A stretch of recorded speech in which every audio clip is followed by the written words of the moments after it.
fucking Wraith had 11,000 kills.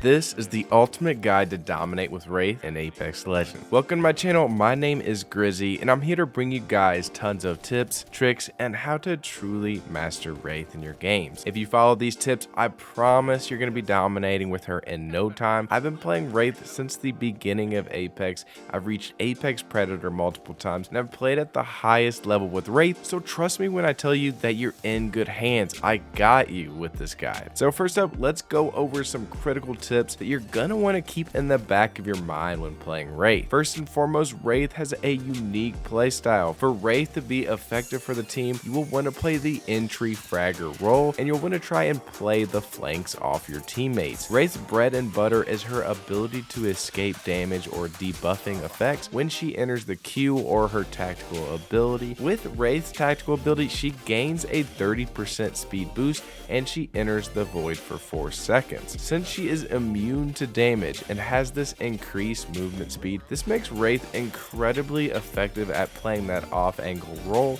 or up front and aggressive. A major factor you want to keep in mind that Wraith can travel 45 meters in her tactical ability. As a Wraith player, you need to have a good sense of that 45 to 50 meter threshold when you're extending in fights. That way you can quickly and easily get back to your teammates after you get big damage or knockdowns to initiate the fight. Now when Wraith initiates her phase ability, she has an animation with her hands that will take 1.25 seconds to activate. When she is activating this ability, she will also be slowed, so it is important to utilize this ability either behind cover when you have a second to pull off the animation, or you need to try and use your momentum with sliding off objects and try and keep speed even if you're activating that tactical. If I activate the tactical ability while walking, you will see me come to a very slow speed and then speed up when it activates. If you try and incorporate a slide and time the tactical off objects, you will keep that speed and be able to escape easier. Now there are going to be times when you're in no man's land and you're waiting for that animation to finish, and when this happens,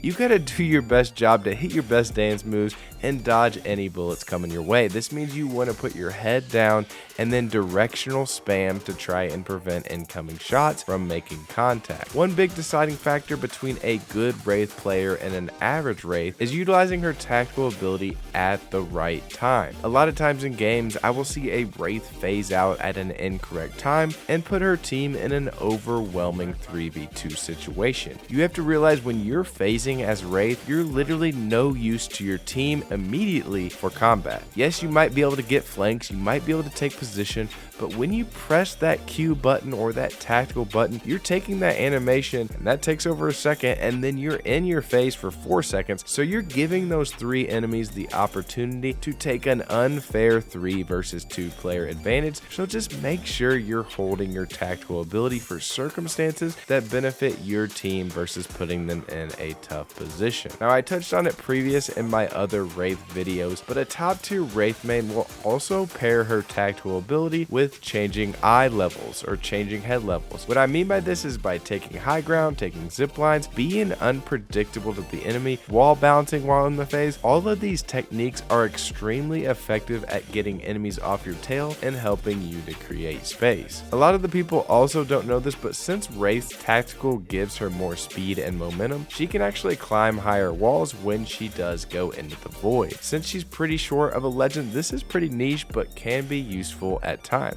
Now you can also see enemies when you are in the void, and they will see you as a blue streak moving across the battlefield. You also cannot interact with objects while you're in the void, so you cannot interact with doors or other objects, and a good way to trap a Wraith trying to flee is to immediately shut all the doors as she activates her phased ability, and you will see her panic as she gets trapped inside and swarmed by your entire team. Now moving on to discuss more about her ultimate ability, the Dimensional Rift. Wraith's portal lets her extend even further as a scout, since you can use the portal for 75 meters and the additional 45 meters from your portal to try and get effective and aggressive angles for your team, since you can always phase back to 45 to 50 meters to your portal. This effectively gives you a free 120 meters to cover safely as Wraith, where you can always get back to your team. If you ever get in a tough scenario, you can use your tactical and move to your portal and just wait directly in your portal, and as soon as you come out of your tactical, you will instantly take the portal back to safety. Now with Dimensional Rift, when players take the portal, they will travel 5 times their normal speed. The Rift energy is shown at the top of the HUD upon activation, and it does not drain while standing still. If Wraith uses less than 4.72% of the Rift energy and places the other end of the portal, it will be cancelled, allowing her to keep her ultimate charge at 100%. While running to place the other end, Wraith gains a 25% speed boost. Also, when you activate your ultimate, you can take jump pads and you can open doors, you just cannot use zip lines. But when you use your tactical ability, you're not able to open doors, use jump pads, but yes, you can use zip lines. Somehow, zip lines are placed in, I don't know, the same location in alternate dimensions. I don't know. I don't ask the questions. I just play the game, okay? Now moving on. One thing that the game will not tell you is when your portal is going away. One way to tell if your portal is going to disappear is to check the status of your ultimate charge. Once your ultimate reaches 28%, your portal will close, so that's a good way to keep track of its timing, unless you have a gold helmet, that is, and your ultimate is charging faster. Portals will disappear after 4 to 5 seconds if both ends are outside the ring, meaning heat shields are an effective tool to allow your portal to stay up to allow your team to rotate. One way to cover the most ground with the most speed with Wraith would be to pair her to abilities. You can run at a 30% speed boost for 45 meters with her tactical,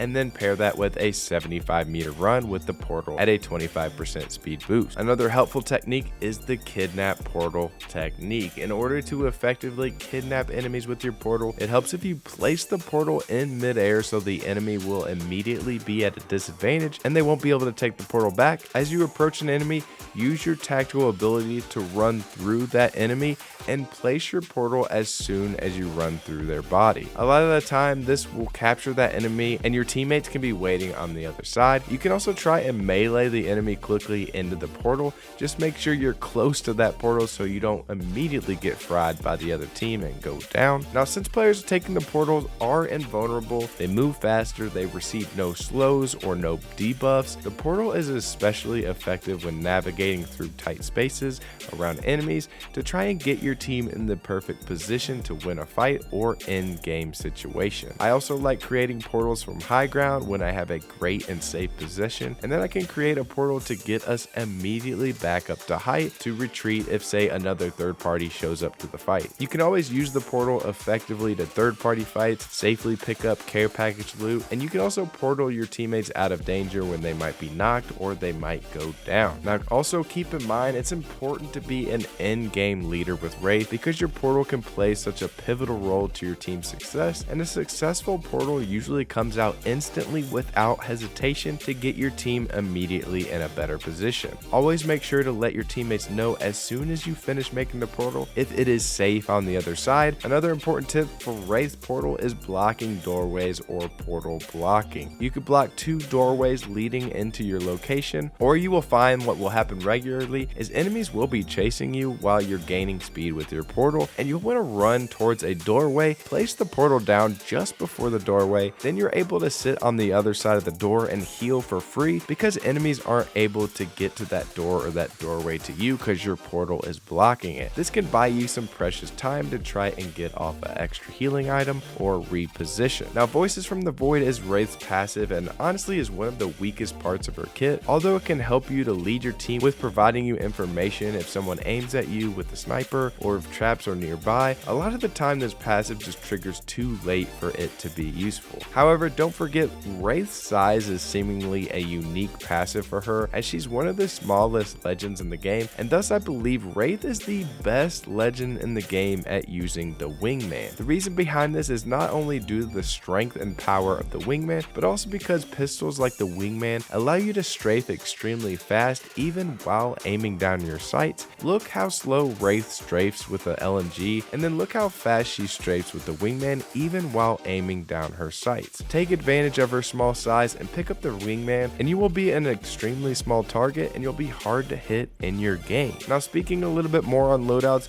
Wraith also excels with shotguns, so the Peacekeeper, Eva, and Mastiff are all effective as well. She's also solid with SMGs and assault rifles. Just try your best to not really snipe with like charge rifles from long range with Wraith. You want to be in there like swimwear. Lastly, I just wanted to show a real game example so you can truly understand the playstyle as Wraith, because this is priority number 1 with her, and that's learning how to play off your teammates, extend, pressure teams, and then be able to safely get back or elude enemies. This is ultimately an example of utilizing Wraith's tactical ability to gain speed, gain distance from the enemy, and then changing head levels. After I do massive damage to the Wraith, I know that I need to get an immediate knock on her, since it's a complete guess of where my enemy is even going to approach me here, and I don't have the upper hand. I quickly phase away and move to height. I also immediately hear them trying to revive. I focus most of my fire on the down target to immediately down them again, but I also focus some fire on the other enemy as well to try and win this 1v1. This was just a good example of what the phase can really do with getting you space, changing eye levels, and then baiting your enemies to thinking you're not a threat. So that's it, guys. I'm seriously super happy you checked out my video, and I really appreciate you sticking around for the end. If you could drop a like on the video, I would be really grateful, and also check out my ultimate character guide playlist to find any guide on any legend you want in the game. Let me know in the comment section who you want to see updated next, and thank you so much for watching. I'll catch you in the next one. I'm Grizzy, and I'm out. Peace.